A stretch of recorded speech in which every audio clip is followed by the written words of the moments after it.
বড় খবর, রাজ্য সরকারের বিভিন্ন দফতরে প্রচুর নিয়োগ, সিদ্ধান্ত মন্ত্রিসভার। পুজোর আগেই রাজ্যের কর্মপ্রার্থীদের জন্য সুখবর, নতুন করে সরকারি চাকরি হবে 673টি শূন্য পদে। বুধবার নবান্নে মুখ্যমন্ত্রী মমতা বন্দ্যোপাধ্যায়ের পৌরোহিত্যে রাজ্য মন্ত্রিসভার বৈঠকে এই সিদ্ধান্ত নেওয়া হয়েছে। পুলিশ, দমকল সহ বিভিন্ন দফতরে ওই নিয়োগ হবে। দ্রুত নিয়োগ প্রক্রিয়া সম্পন্ন করার নির্দেশ দিয়েছেন মুখ্যমন্ত্রী। রাজ্য মন্ত্রিসভার বৈঠকে বিভিন্ন দফতরে নিয়োগের সিদ্ধান্তের খবরে আশায় বুক বাঁধছেন চাকরি প্রার্থীরা। এদিন মন্ত্রিসভার বৈঠকে সিদ্ধান্ত নেওয়া হয়েছে 673টি নতুন পদ সৃষ্টি করা হবে। তার মধ্যে পুলিশের সাব ইন্সপেক্টর পদ রয়েছে 494টি এবং দমকল ও জরুরি পরিষেবা বিভাগে 122টি পদ রয়েছে। বাকি পদগুলি বিভিন্ন দফতরে রয়েছে। মূলত আইন শৃঙ্খলার উপরে জোর দেওয়ার সিদ্ধান্ত নিয়েছে রাজ্য সরকার। আরজিকর কাণ্ডের পরে রাজ্য জুড়ে অরাজকতা তৈরিতে কোমর কষে ঝাঁপিয়েছে বিরোধী দলগুলি সহ ভুঁইফোর একাধিক সংগঠন।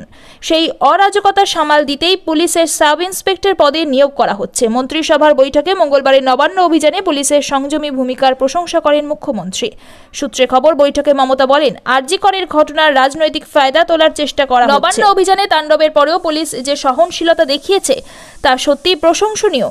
পুলিশ ধৈর্য না দেখালে পরিস্থিতি অন্যরকম হতে পারত। উল্লেখ্য, গত জুন মাসে রাজ্য মন্ত্রিসভার বৈঠকে 552টি নতুন পদে চাকরি দেওয়ার সিদ্ধান্ত নিয়েছিল রাজ্য মন্ত্রিসভা।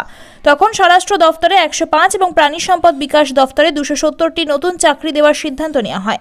পাশাপাশি শিক্ষা দফতরের তরফে বিদ্যালয়ে 35 জনকে নিয়োগ করা হয়।